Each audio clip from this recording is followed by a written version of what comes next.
Well, happy Sabbath, everyone. We're going to go into the next study. But before we do, let's have a word of prayer. Now, dear gracious Heavenly Father, we invite again your Spirit to speak to us and to lead as we open your word together. May you fill our hearts and minds. May we be encouraged and strengthened for the week ahead. And may we receive a blessing that can be shared with others. Help us to understand your word and be with us with our lips and our minds in this discussion. And we pray this in Jesus' name. Amen. Well, happy Sabbath again, everyone. And so we had finished this series on the eighth is of the seven. Which does that? I should move that to a different screen. Sorry about that. And well, Stephen last week, and thanks for doing that. Stephen did a study on the golden censer. Now, Kelly had suggested before that I do a presentation on the eighth is of the seven that's shorter, just a one hour presentation, something that a person doesn't have to watch multiple videos. And then Dwight had suggested to me that maybe I could do a summary of the eighth is of the seven. Now, what I thought is that I want to do a summary of that study, but I want to know how to do it. And so what I want to have is a discussion basically regarding the study on the eighth is of the seven, on how it should be presented, like what would be the best way to present it. So we're thinking about how we would present this study, both in a study that maybe I'll do next Sabbath. I'm thinking I'll prepare that. I didn't have a lot of time to prepare to do that presentation, so maybe we can use this as a bit of preparation time. So I need your input into how we would approach this. So, I mean, basically the idea is in this movement, we understand that on December 25th, 2021, that Colin is going to present something that's contrary to what this movement had taught. So what had this movement taught regarding Revelation 17 and the riddle dealing with the seven kings? What is it that the movement taught? Well, the kings were 5 of them that had fallen, related to the kingdoms from Babylon to the papacy. Yeah. And so the one was the United States. The one to come was United Nations. And then the 8 of the 7 would relate to like a resurrected papacy. Right. So the papacy, which was the fifth head, right? Now, I don't know if people remember specifically Daniel Fontenot's question to Colin when Colin presented this on December 25th, 2021. Does anybody remember Daniel Fontenot's objection? I do. Okay, so how did he object? Can you explain what Colin was presenting and what Daniel Fontenot objected to? So Colin was presenting that Trump was the 6th, and then he would be the 8th as coming in the next president, and so he'd be like resurrected. He was Daniel was saying no, it's the 5th. It would be the papacy that would be resurrected. So therefore, would have been Trump would have had to been the 5th, or else it's maybe relating to Obama. I can't remember if we made that point, but that was kind of that's basically you're correct, because that's basically, now you can see how, so this idea that when we deal with these 5 are fallen, so this is what, I'm trying to figure out how much information that I have to give in presenting this. And then I always have to consider the audience that's watching like a presentation. Now, usually when we're doing a study, obviously we have more discussion. In a presentation, I would do a presentation more like a lecture where I'm presenting an idea that's complete. Usually when we're studying, we're kind of digging into it and trying to understand it. Now, so back there on December 25th, 2021, this is going to be the first time this movement considers that the 7 kings are 7 presidents, which is really a radical shift in our understanding, right? Well, I don't think he was trying to shift the previous understanding. It was more like an application.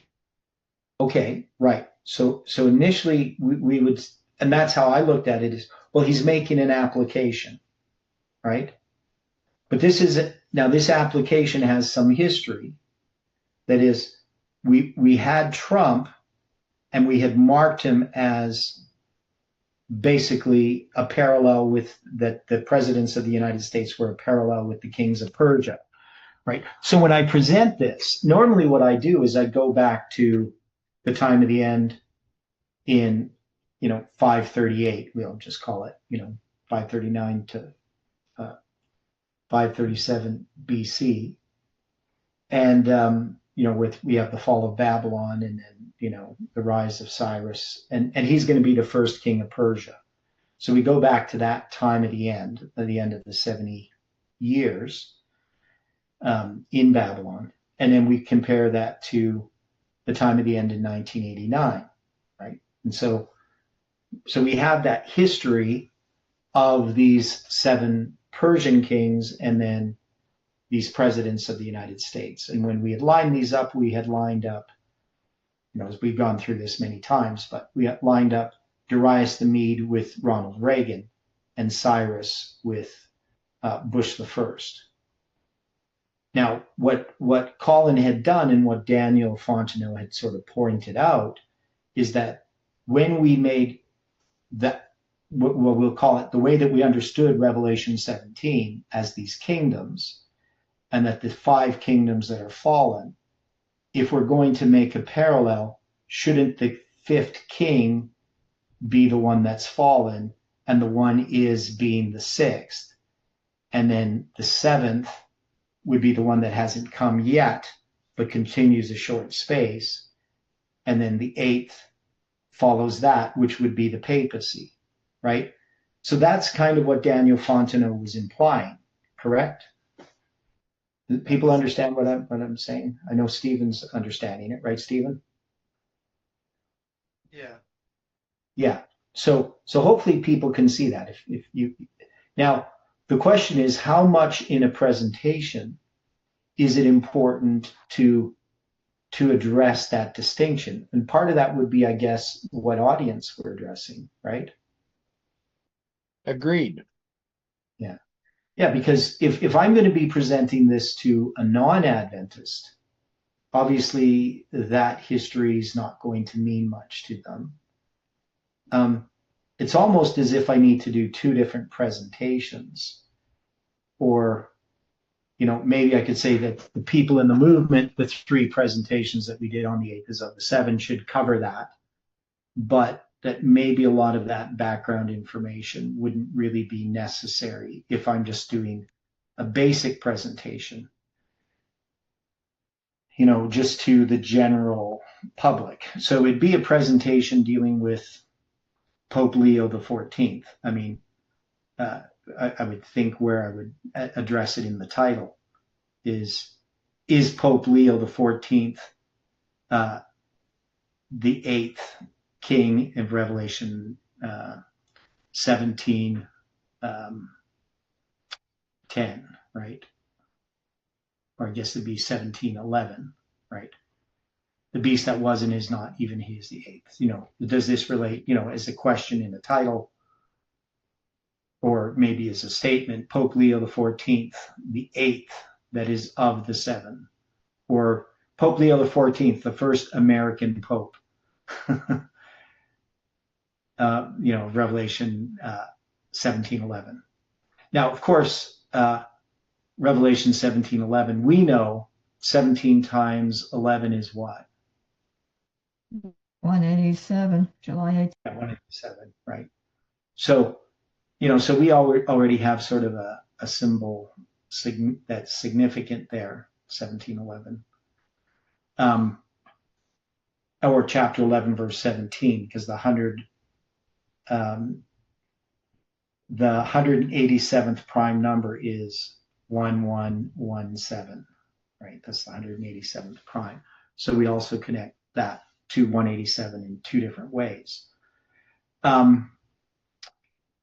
So we have this thing though in our history that I find quite interesting, that how we traditionally looked at this, that we have five that are fallen, one is. But now we're saying that one is the United States. But in a sense, we're zooming in to the United States with these seven kings, right? Does that make sense? I'm agreeing, yes. Yes, we are. Yeah. So that what we understood before, even though it wasn't complete, because I would say that the seven heads of the beast of Revelation 13 are the kingdoms Babylon, Media, Persia, Greece, Rome, pagan, Rome papal, the United States, and the UN, right? But in Revelation 17, we have the seven heads being the seven mountains upon which the woman sitteth, which is the seat of Rome. And so we can see that this woman that's sitting on this seat, being the papacy, and there are seven kings in verse 10. The way that I would look at this, and I didn't do a really deep presentation on this, but I would actually take this and I would translate it, and there are also seven kings. That is, the way that I would understand this presentation or this statement is that just as there are seven heads and seven mountains, which are the seven mountains on which the woman sitteth, there also are seven kings, right? That it's saying we have these seven things, but there's seven other things, which are seven kings, of which this woman is going to come from, right? This eighth, in this resurrection of the papacy, it's going to be resurrected as an American Pope. Does that make sense? That can work. I Yeah. think we should be looking at the Esor Greek too to back that up. Well, yes. So, well, that's what I do, right? But it's so I when know, you look but at just to make sure that folks know we're not pulling this out of our heads. It's not a pet doctrine or anything. We're just looking at the word, what the word actually says. So one is you have, and I'm not an expert on Greek. I'm a lot better on Hebrew. But Neither am I. So we have kai, this word 2532, having a copulative and sometimes also a cumulative force, and also even, right? So you can see that this word can be translated also. Does that make sense? Right? Can you see that there? Barely read that, so. The word can be translated also, which is what I'm trying to say. So we can see clearly from the Greek that word "and" can mean also. Right? Okay, well, that makes sense. Same as in English. So it has a copulative and sometimes a cumulative force. And it could be also, even, so, then, to, there are seven kings. So I take it as it should be translated as also. Now, some of the translations say, and these are seven kings, which is completely an interpretive translation, right? That is, there's no way that I can take this Greek and say that it says, and these are seven kings. Now, we have there are, I see, third person plural present indicative of 1510, there are, right? Right. So it can be translated as agree, are, be, jur, is, times is. I'm not sure what jur is. And were, right? So it could be, in a sense, past tense. So this word,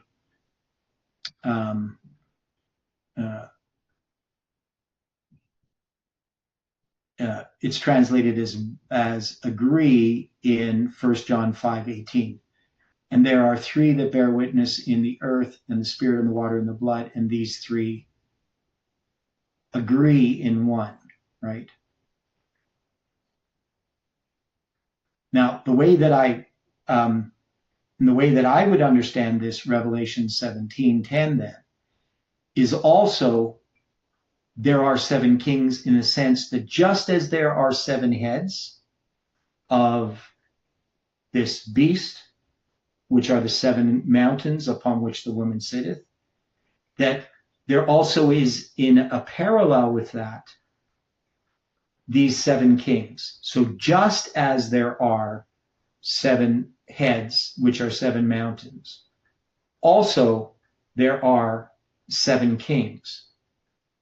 Does that make sense to people? Yes, it does. Then we can also say, we know that the seven heads can refer back to Revelation 13 as well. So in the seven heads in Revelation 13, that they are the kingdoms of the world, right? They're not, in Revelation 13, we don't take the seven heads as being the seven mountains upon which the woman sitteth. We take them as to be the kingdoms progressively of Bible prophecy. With the last part of that is Rome, the fourth kingdom, having these different successive stages, first pagan, then papal, then taking on the form through the United States, and then finally through the UN, both of which are modeling themselves after Rome, right? The United States has modeled its government after Rome, and so has the UN. They use the symbols of Rome in how they are structured politically. Does that make sense? In that definition, you also got even, right? What's the difference between also and even? And so, Well, it depends on the context. okay. Right? So the word, when you look at Revelation 17:11, for instance, right, it says, and 2532, Right. or and, right, 2532, the beast that was and is not, even he is the eighth, right? So you can see there, you got that word even there, you got the word and then in Revelation 10, so you could say, even there are seven kings, right? Well, that wouldn't necessarily make sense to translate that as even. Now, if you said also, now even and also have similar meanings though, but even has some other shades of meaning that also doesn't have, right? So it's sometimes difficult translating from another language, because sometimes it has a word which may have connotations to a word in English in one sense, but not that all of the connotations that English word has, right? And that's why some people do, what's like equivocate. That is, they take one meaning of a word and then they switch it up and use another meaning of the word. An example of that would be when Jehovah's Witnesses take, what shall be the sign of thy coming and of the end of the world, when the disciples asked Jesus this. And they take that word coming, can be translated as presence, and then they take the English word presence, which can also just mean an invisible presence. And so they believe that Jesus came to the earth invisibly, at the end of the 20 years that ended in 1914 or whatever it is, right? I always forget. Okay. Right? But you can't do that, because the Greek word that's translated as presence, would be more like the royal presence of a king coming into, his courtroom with all of this extra. It would never be an invisible presence. It would be a visible presence, right? So that's equivocation. So we have to be careful that we don't equivocate, that we don't take one meaning of a word and switch it with another meaning of that word that the Greek does not actually support. Okay? Okay. So I know it's a rather technical argument, but so when it says, and there are 7 kings, 5 are fallen and 1 is, right? We can easily say that also there are 7 kings, 5 are fallen and 1 is. And we're paralleling that to the empires or to the kingdoms where we have the 5th is going to receive a deadly wound. The 6th is the one that is, right? And then the 7th is the one that is not yet come. Now we have applied that in our understanding of Revelation 17 to the kingdoms. And now if we're going to apply it to the kings being the presidents of the United States, we would have to be consistent in that. That is, the one that would have been the 5 that would have been fallen would have to include Trump, right? He would be the 5th. The one that is would be Biden. And the other that's not yet come is going to be Trump again in this case, right? And when he cometh, he must continue a short space. And we take that 108 days from Trump's inauguration to the Pope Leo XIV being elected as that short space. 108 days represents a short space, right? Being 1/10 of the parts of an hour. Technically 6 minutes if we use the Hebrew symbol for time, right? There's 1,080 parts in an hour, 25,920 in a day, right? Okay, so then it says the beast that was and is not, even he is the 8th. So this is consistent with the idea that the papacy receives a deadly wound, being the 5th kingdom of Bible prophecy in Revelation 13, and that it's going to be resurrected. And when it's resurrected, in that context, it is the 8th. But here, it's also the 8th, but this time we see that it's of the 7, that it is American, right? So this becomes very consistent. But how we would present this, or how I would present this in a study, in a short study, where I'm not going to go through all of this explanation. I mean, I would make the argument that also there are 7 kings, and show that this is the American, America. It's referring to America. Now, how would I show that this is the time of the end, that we're going to start at 1989?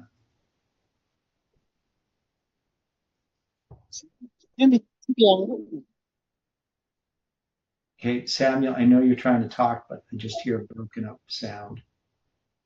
You could type something in the chat, might be easier.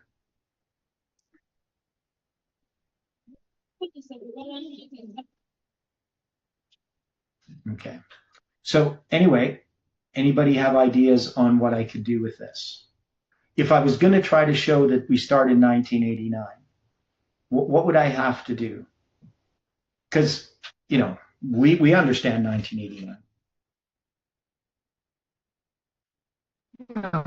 The world does to an extent too. I mean, they read Time, they saw the news on TV, they heard it on the radio. So the fall of the Soviet Union, it was the beginning of a new world order for sure. Okay, but if I'm going to present that, I'm going to just say we're going to start the presidents. We're going to start, November 9th, 1989. That's where we're going to start. That's going to be the first king. I would want to show that in a way that it doesn't look arbitrary. Now I can tell them, well, we've understood this to be the time of the end. I could use Daniel 11 verse 40. And then I would deal with the 7, because to me that's the simplest way. You deal with Daniel 11 verse 40. You got 1798 is the time of the end, 1989. But then I have to go through and explain the 2300 days, and then I have to go back and show, the 3 decrees. Like there's a lot of information there. So for me to just state that it's 1989,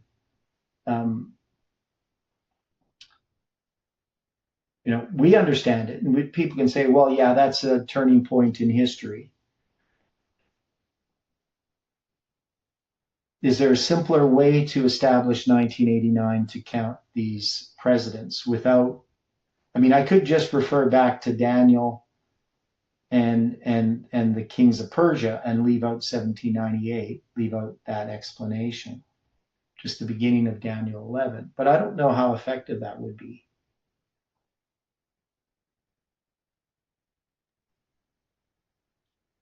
Well, the understanding of it being where John is here, we had understood he was taken to 1798, and being sort of the end of the wilderness in verse 3, the end of the 1260, and then he sees the woman already drunk and already having daughters. Yeah. Okay. So, and here the wilderness is really important. So I've been doing a study with a brother from Vietnam, right? And he asked me lots of questions. So I forgot about this. I'm glad you brought it up. So where is the wilderness prophetically? So that was the 1260. Okay, it's the 1260, but where is it? Not when is it? Europe? The U.S.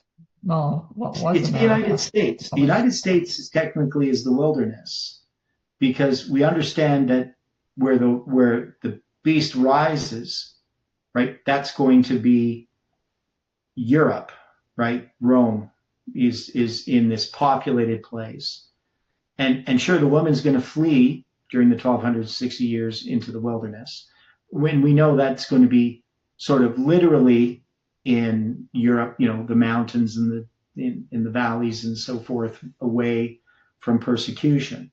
But ultimately, the woman flees to the United States. And so we have the United States as the earth. So we have the beast that rises up from the earth.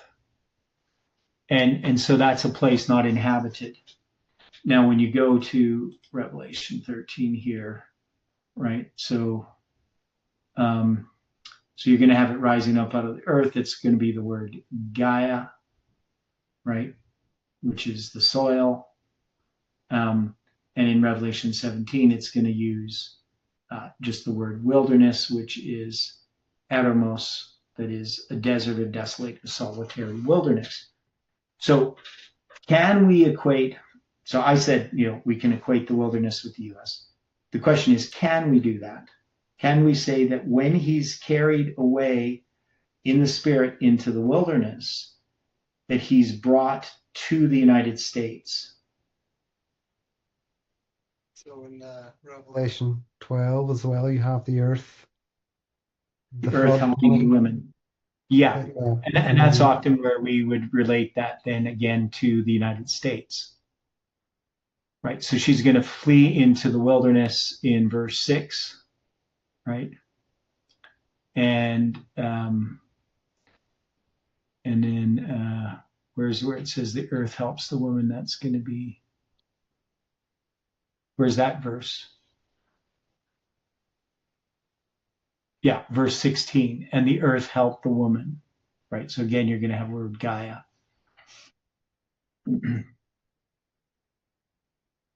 The word earth helped the woman, and the earth opened her mouth and swallowed up the flood, which the dragon cast out of his mouth.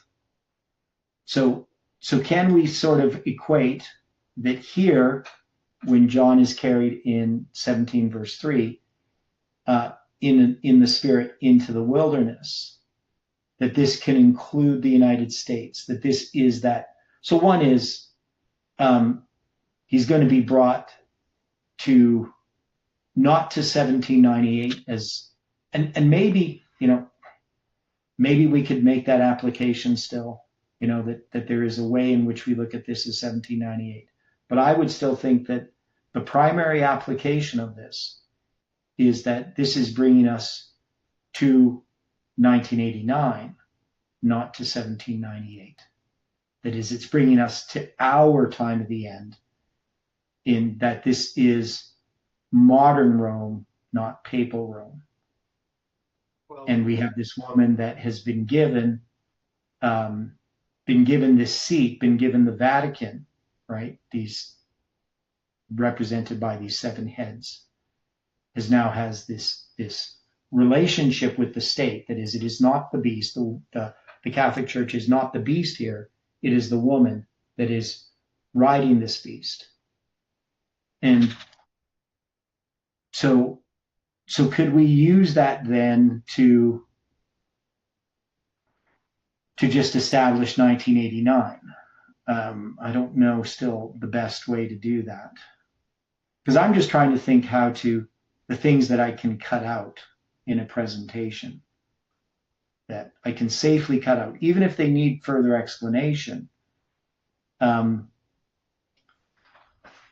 guess I could use that Revelation 12 and deal with the woman and the wilderness and the earth. So that just brings us to the time that the United States is in power. But then I still have to bring it to 1989. Is there any other things that bring us to 1989? Stephen? Yeah, I sort of see Revelation 17 as a parallel to the sound of the sea in Revelation 13, verse 1. So John's sort of in between the earth and the sea. Okay, explain that again. So Revelation 13, verse 1. John is okay. in the sound of the sea. Yeah. Yeah, So, the sand of the sea, where we see those seashells that James Comey saw. Yeah, okay. So he's looking back at the sea, and he's going back, reaches from Greece, goes to Medo-Persia, or whatever, to Babylon. Yeah. And then in verse 11, then he turns and he's looking. So he's right in between that, the sea beast and the earth. So I'm thinking that's like a parallel 1798.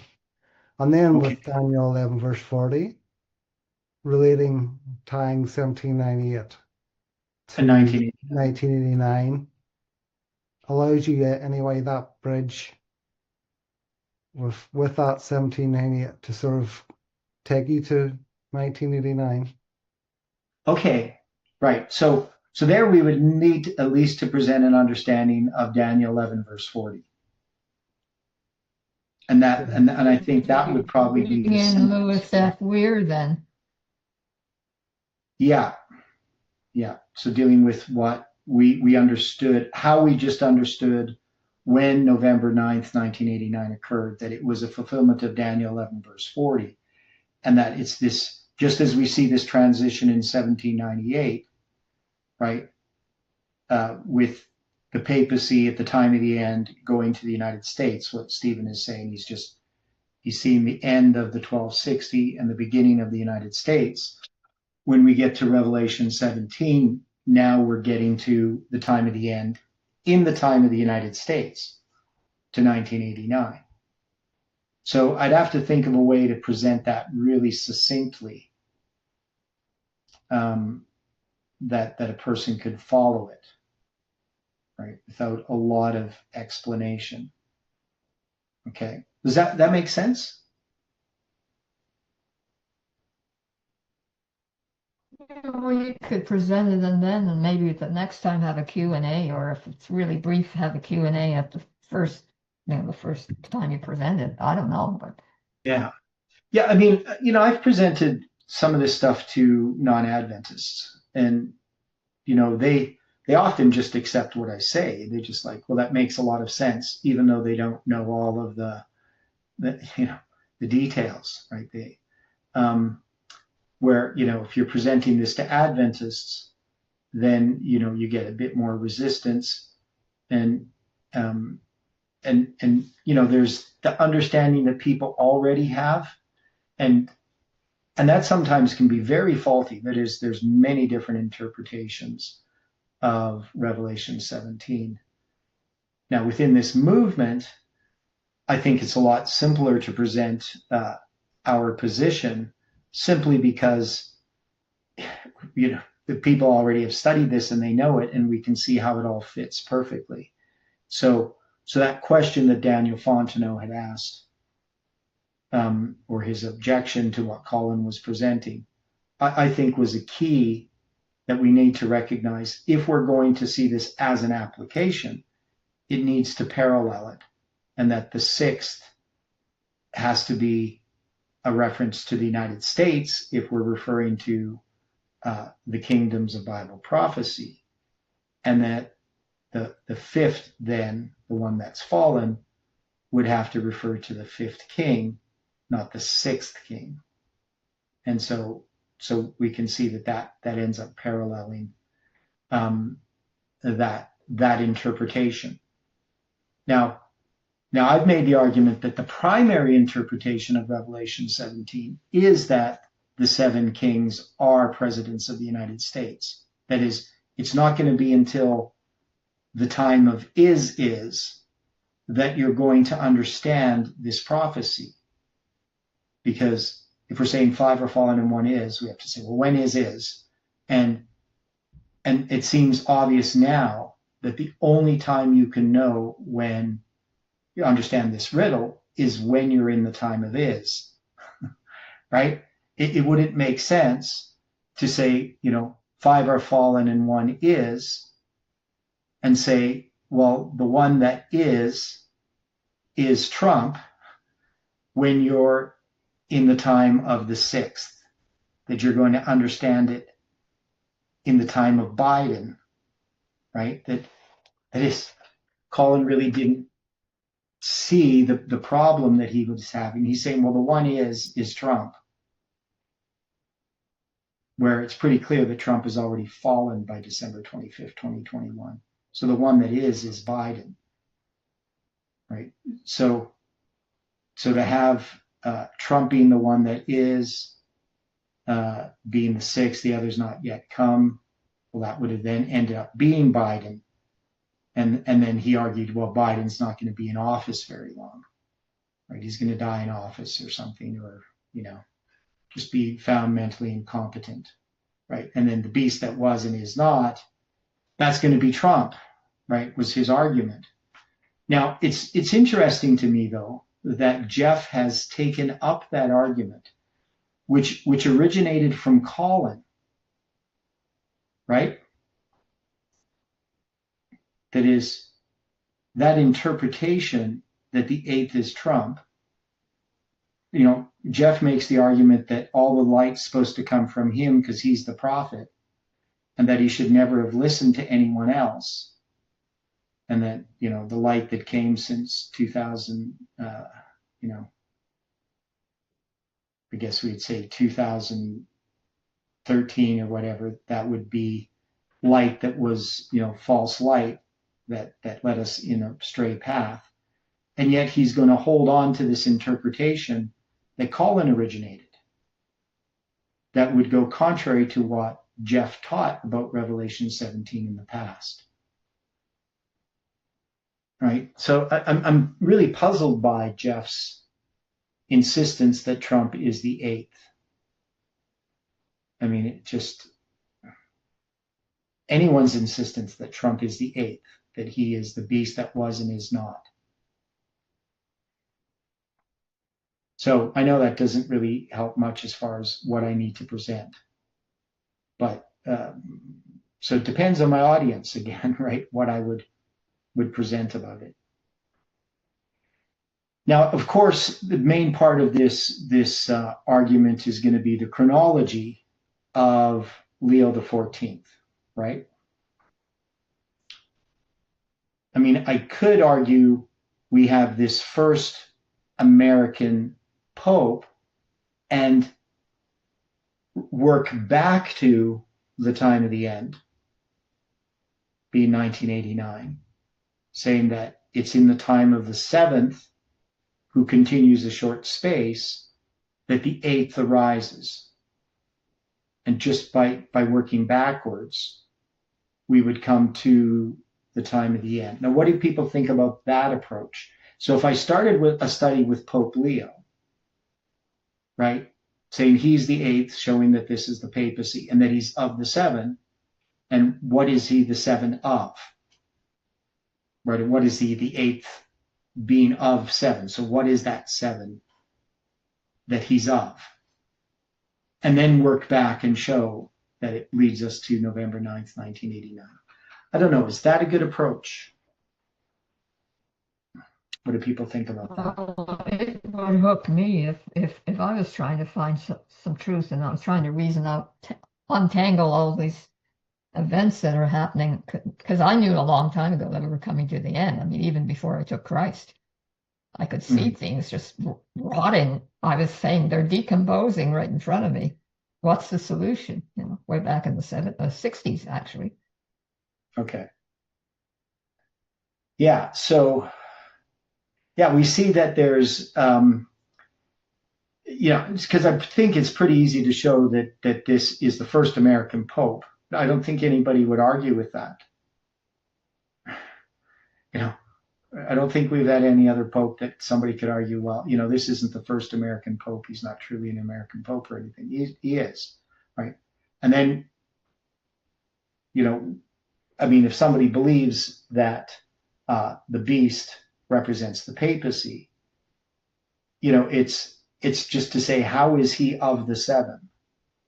Now, the argument we would have made in the past is that, well, there's these seven kingdoms of Bible prophecy. He's just one of those kingdoms again, that this is the papal power. Now, the other thing about this chapter, though, is, and, I could just start the chapter and just interpret it.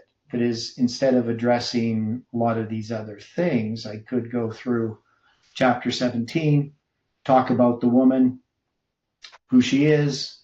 She's fornicating with this beast that has 7 heads and 10 horns.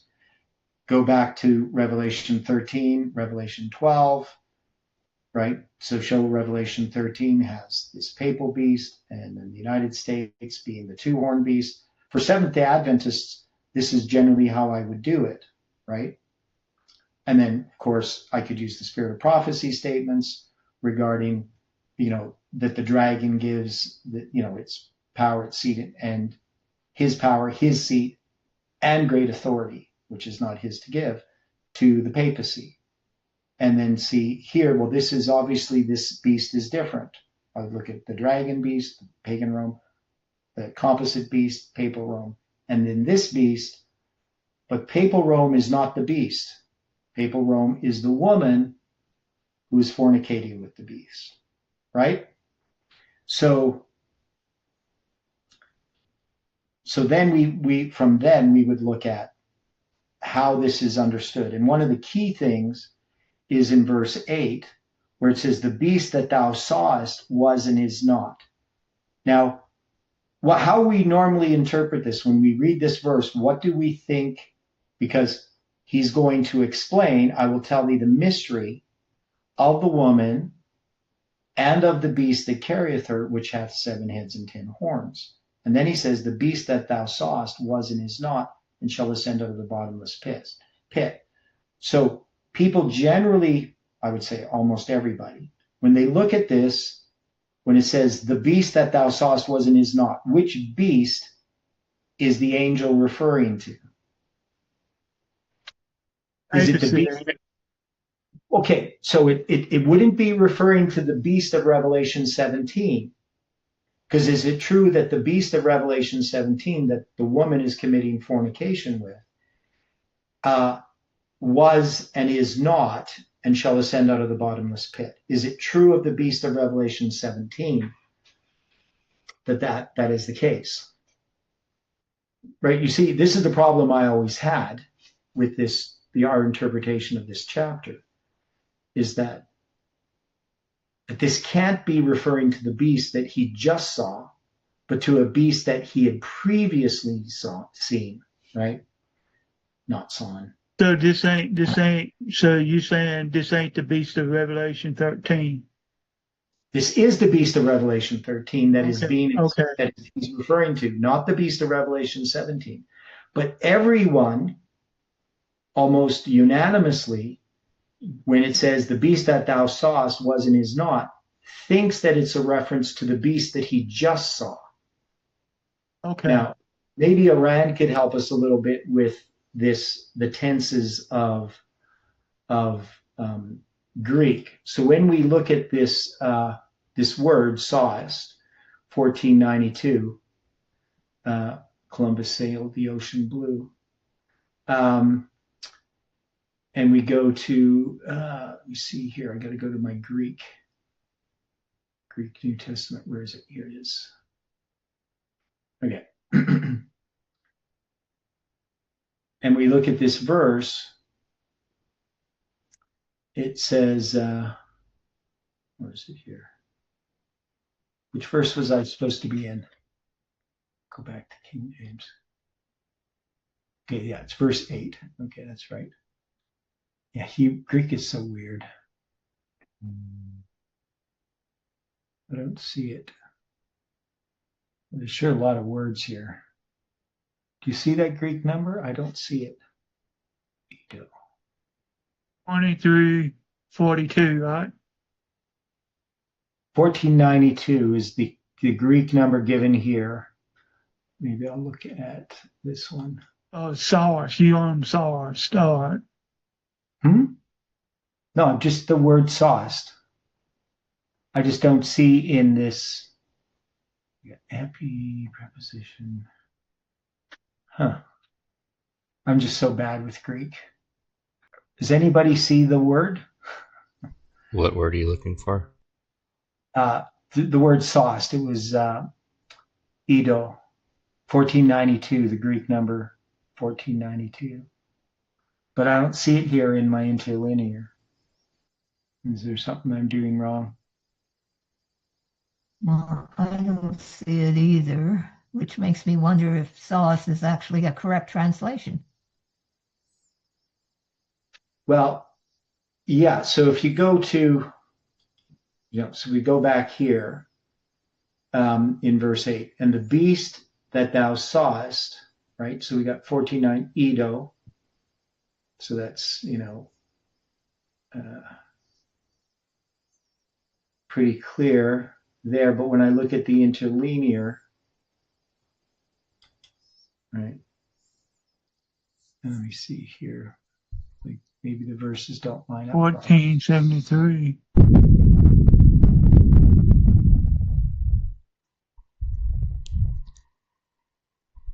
Where? See, if I go here, like, let me see if I do it here. Okay, saw, no, see, new. So it must mean sawest. Okay. So it says it's in Revelation 17, verse 8. 18. Well, that's quite a difference.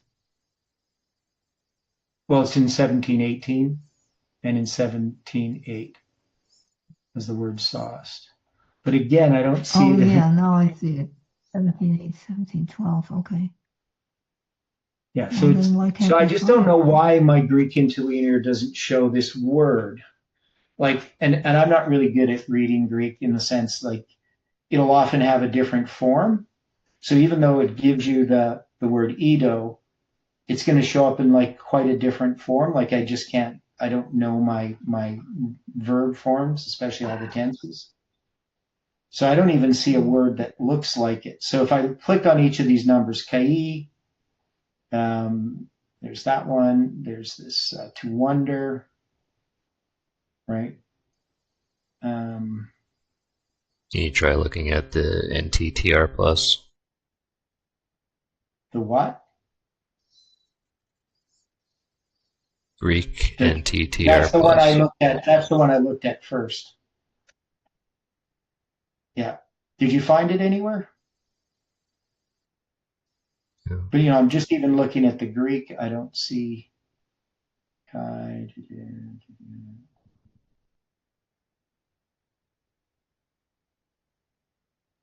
did a class on Greek. Greek. Yeah, I used to know a Greek speaker, but I haven't contacted him in 30 years. Don't even know if he's still alive. Yeah, I just So frustrating.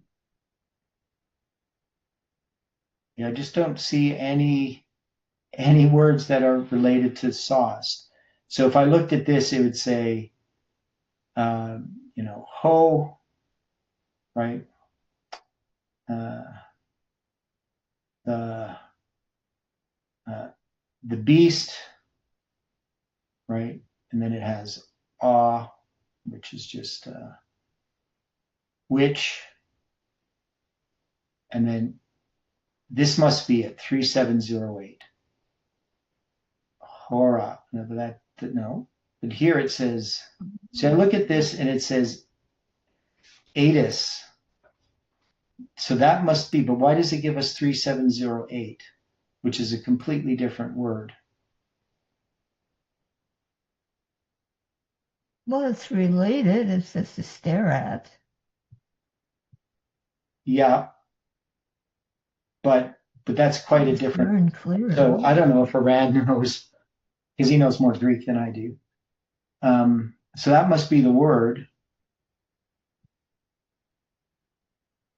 Okay. Now, and then when we look at it, it's going to give us, it's a verb, second aorist, the active voice, the indicative, the second person. Take heed too on that. Now, what's the second aorist tense?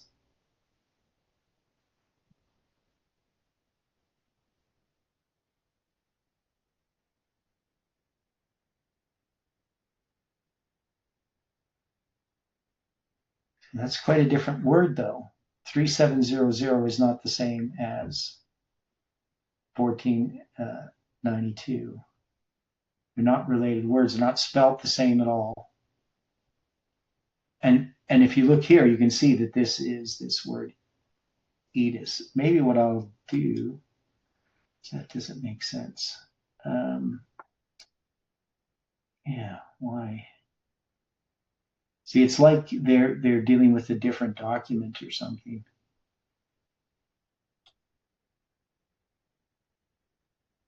And they always keep giving us this. Well, okay, this hasn't changed yet. 3708, when the word is Edo, but it's in the form of Edis. So I'd have to look that up. Anyway, you see the problem.